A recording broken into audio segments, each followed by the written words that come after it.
Obviously, I am not finished setting up my little my podcast area or my video area or whatever. But so I am just gonna make do with what we have as far as furniture. All right, here, let's put this on your shirt. I'm gonna put it right here because you talk low.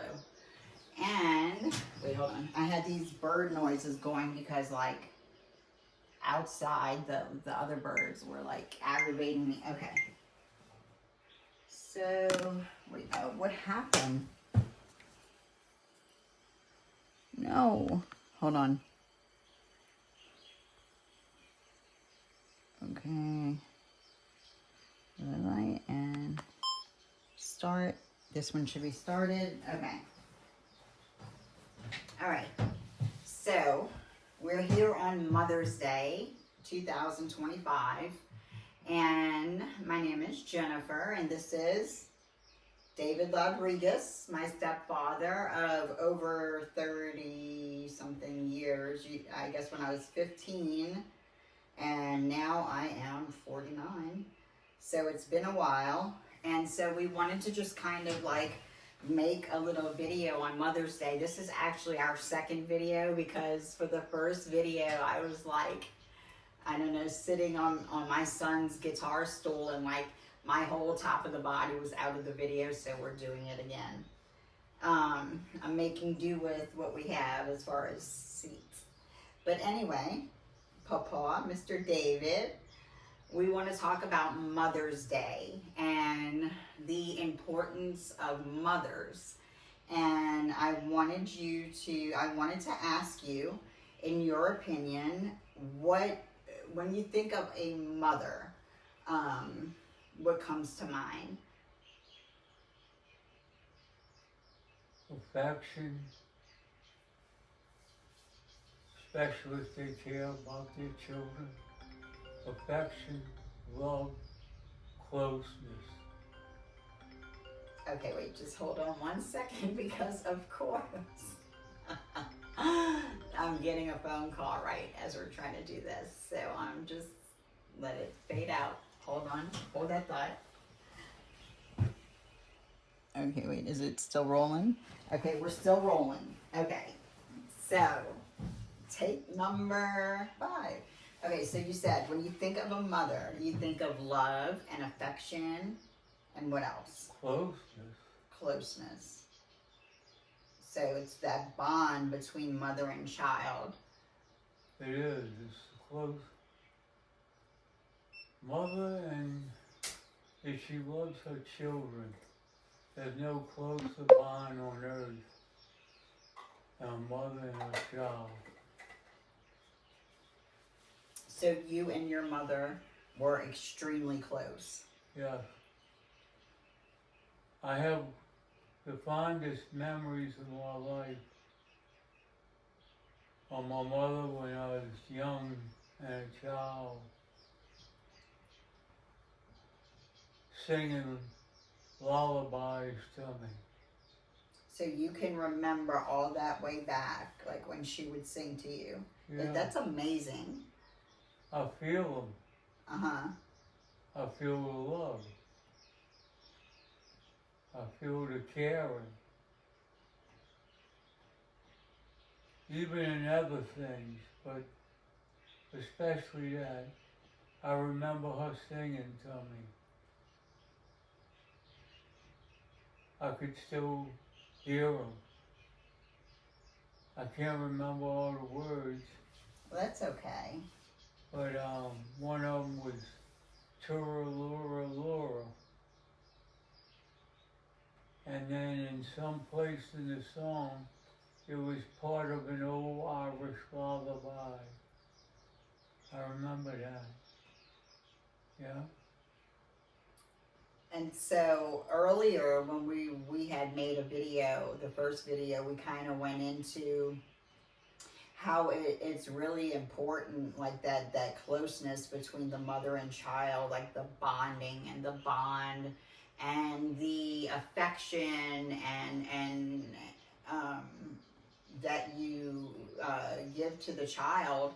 And we were were talking about, like in my family, it was, you know, throughout the generations that at my household growing up, you know, we didn't hug, nobody showed affection.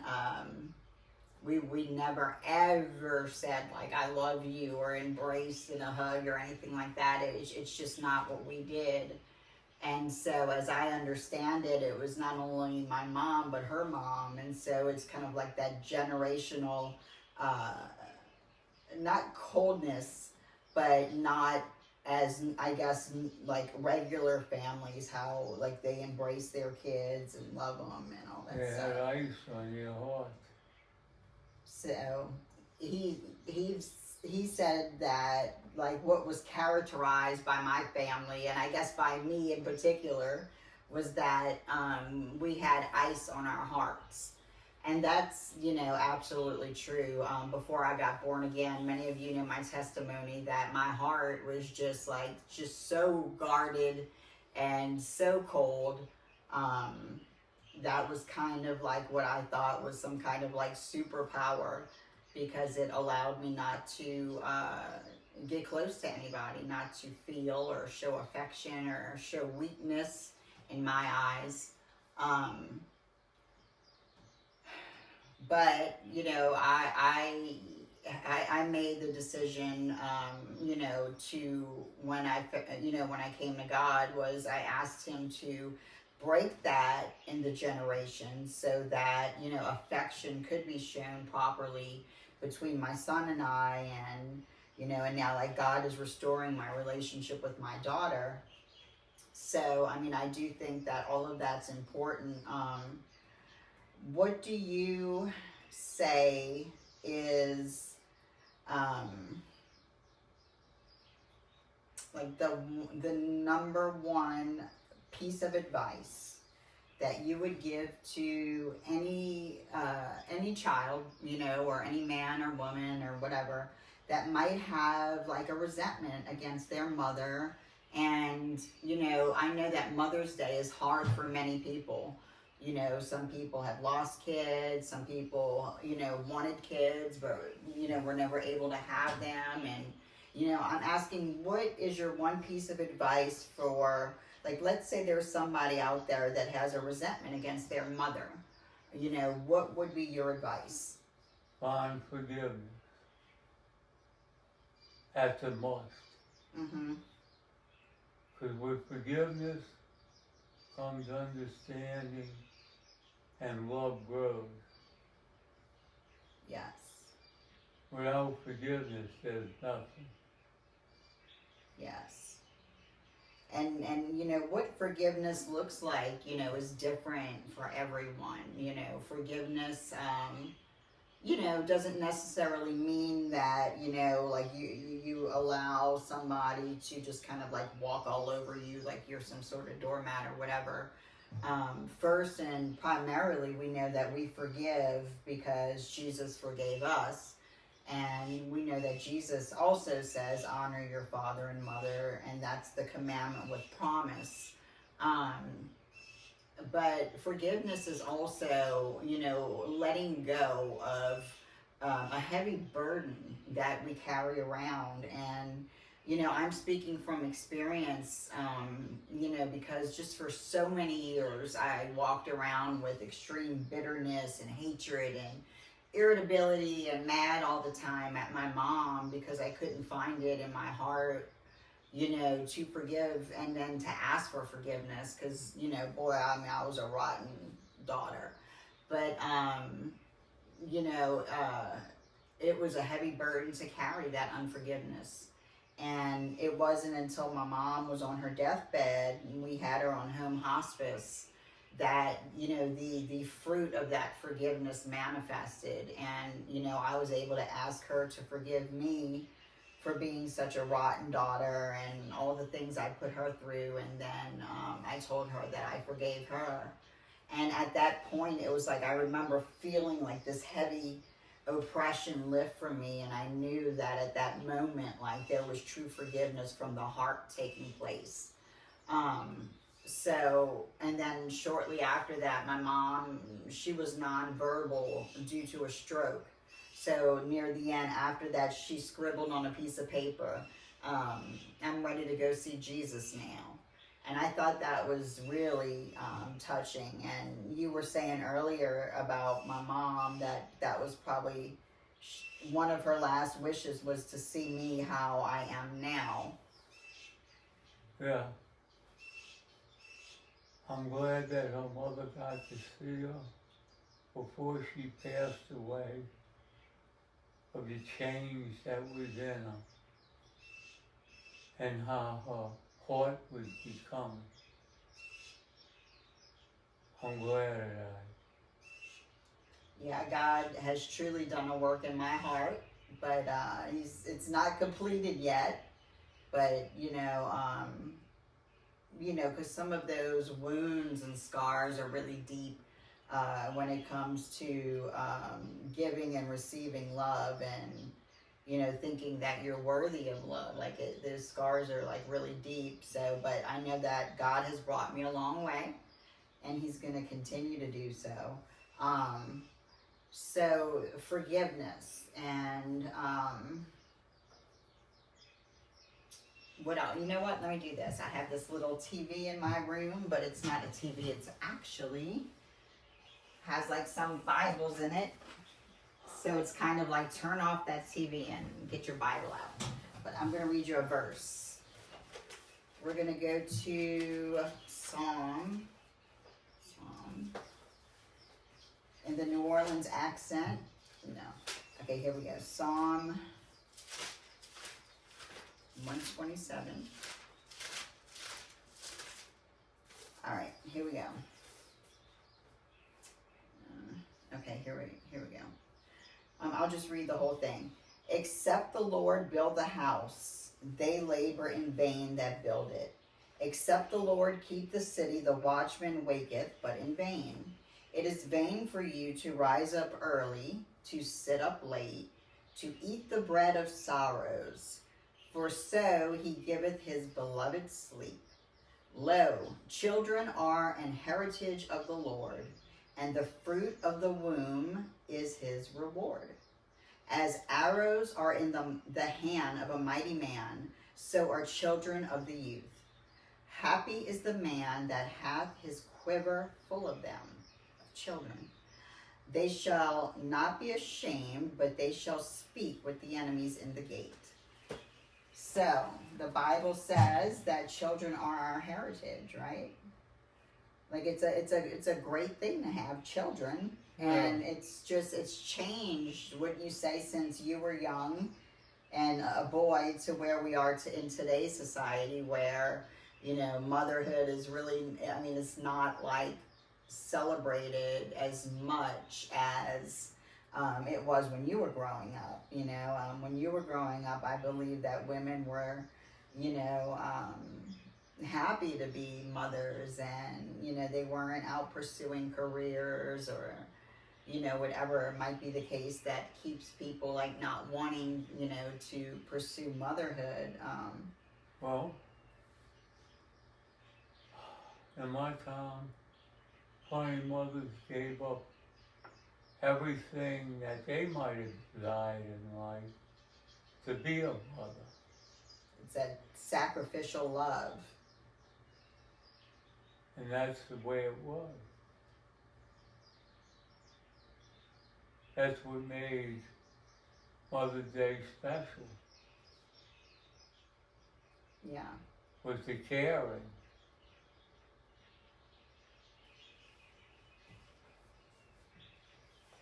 Yeah, like, I was saying earlier, obviously, on the first video that cut off, but I was saying that, Mother's Day, for me anyway, has always been like a really emotionally hard day because for so many years, like, I lived with like a ton of guilt and regret and shame, and because I couldn't be a mom. And like, I guess on a deep level, like, inside of me, like, I really wanted to be a mom, but I couldn't do it. I was selfish and addicted, and I was a little kid myself, you know, maybe not body-wise, but just mentally, mind-wise. And I think that, like, after I had my kids, I really didn't understand what, like, postpartum meant and things like that. So I think I struggled with a lot of stuff, but regardless, for Mother's Day, I remember every year it was like I would try to commit suicide, or, you know, from the moment I opened my eyes, I would just get like wasted to oblivion because I could not handle the guilt and the horror that I would experience every Mother's Day, because my heart was broken because I couldn't be a mom, and I felt so bad. And so, you know, this morning when I woke up for Mother's Day, you know, I was saying that, you know, sometimes I have like maybe some unrealistic expectations, you know, like in my mind I have like this grand scenario played out, like, oh, it's gonna be so wonderful, like the Sound of Music, you know, I'm gonna get home and my son's gonna be like, oh mom, I love you. And then like maybe I'll actually get a phone call from my daughter acknowledging that, like, you know, I did bring her into the world. You know, I might not have been her mother, like who raised her, but I did bring her into this world. But God is restoring that relationship. God's faithful. But so then I started getting a little sad because I was like, Jennifer, you know those things aren't going to happen, girl. And so that I started praying to the Lord, and I was kind of like crying, and I'm like, Lord, like, how am I supposed to get through this day? Like, I'm struggling right now. You know how I get on Mother's Day. And the Lord spoke to me, and he said, you know how you're going to get through this day? And I'm like, how? And he said, you're gonna make it not about you. And it was just like, bam, you know, it's like the Lord chastening me, because, you know, it's not all about me. And I'm good at making things all about me. But at that moment, like, I kind of took a step back and was like, I thought about it, and I'm like, you know what, that's right.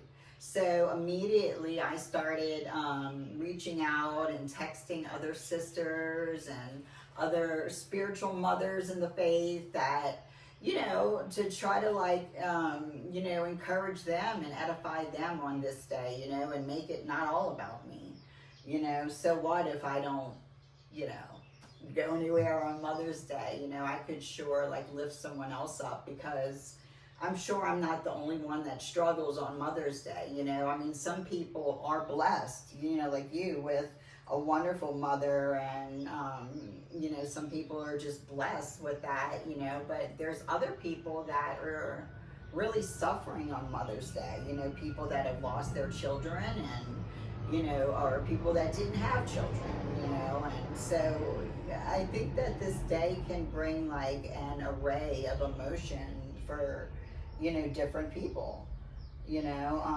but I think that, you know, in one way or another, you know, we should try to, you know, lift each other up, you know, and understand that, you know, there are people hurting out there, and, you know, we need to like do our part to comfort them. And of course, it's always great to like, you know, hear someone say Happy Mother's Day, which you did tell me when I walked in the house. I thank you for that.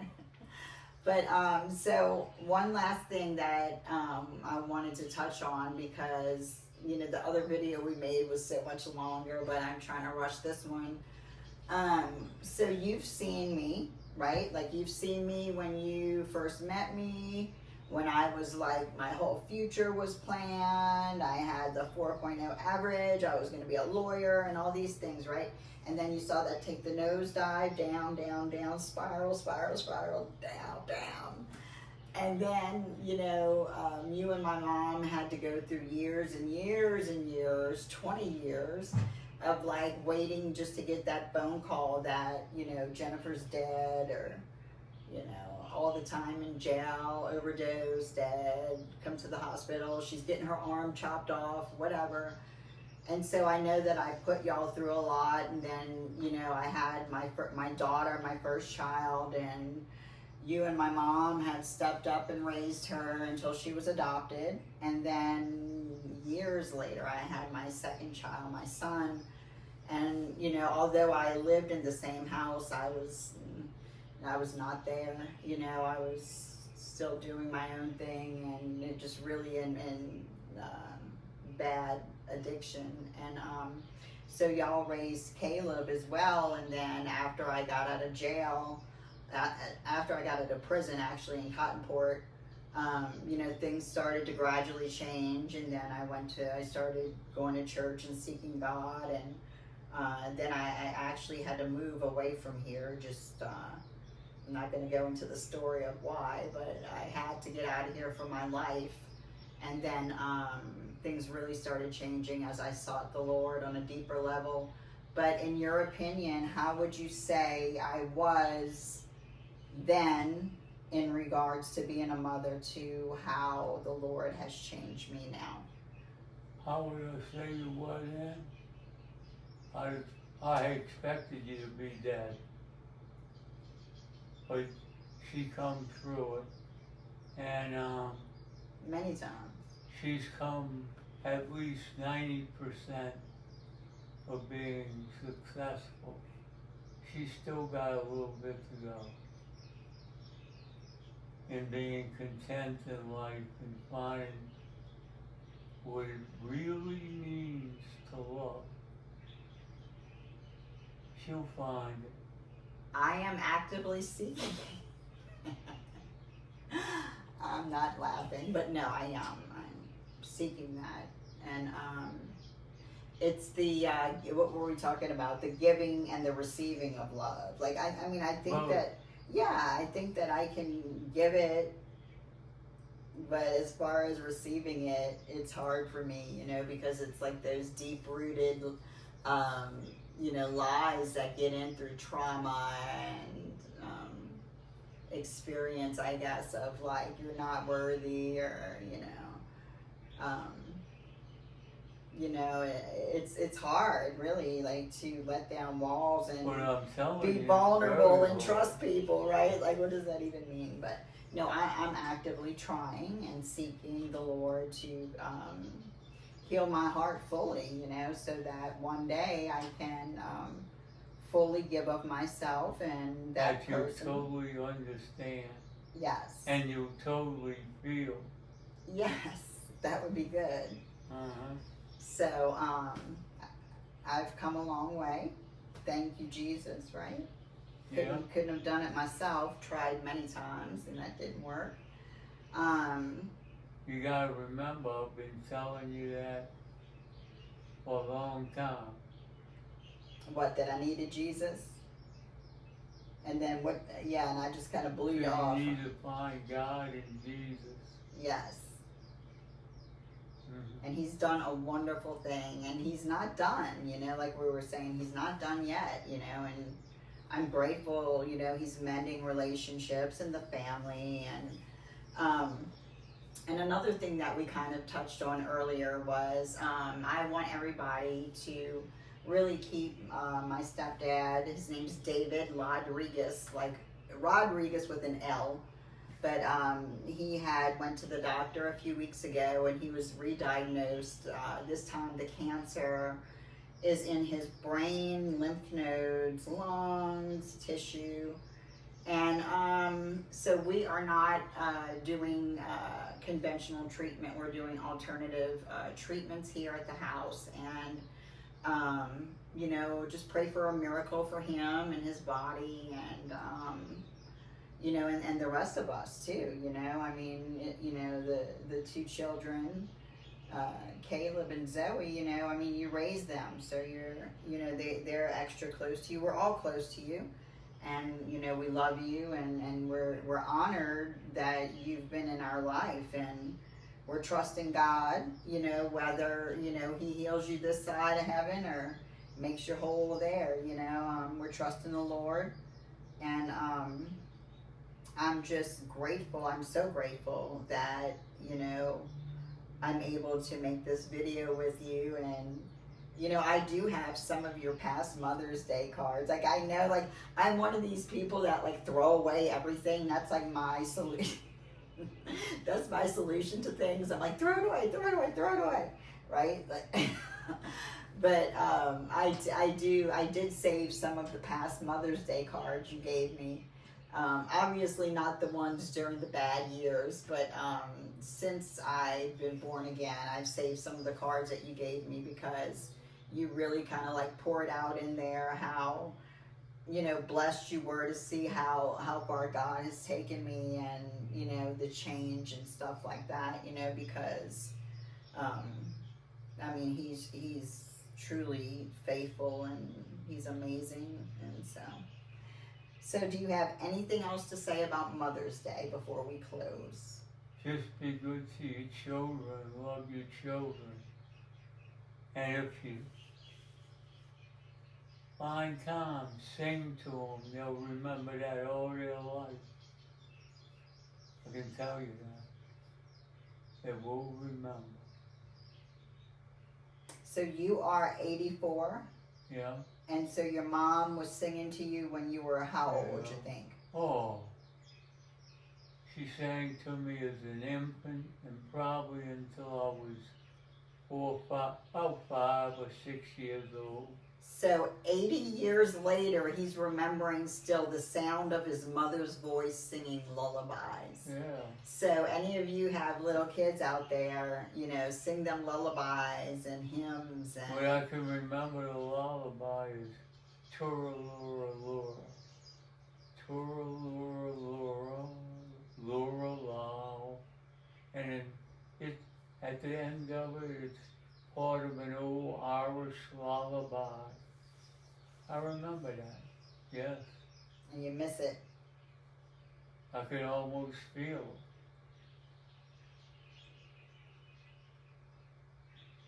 Yes, indeed. Mm-hmm. Alrighty, well, that is our short video, and we just wanted to give honor to all the mothers out there, and just to you know, say Happy Mother's Day, and you know, whether you're a mother or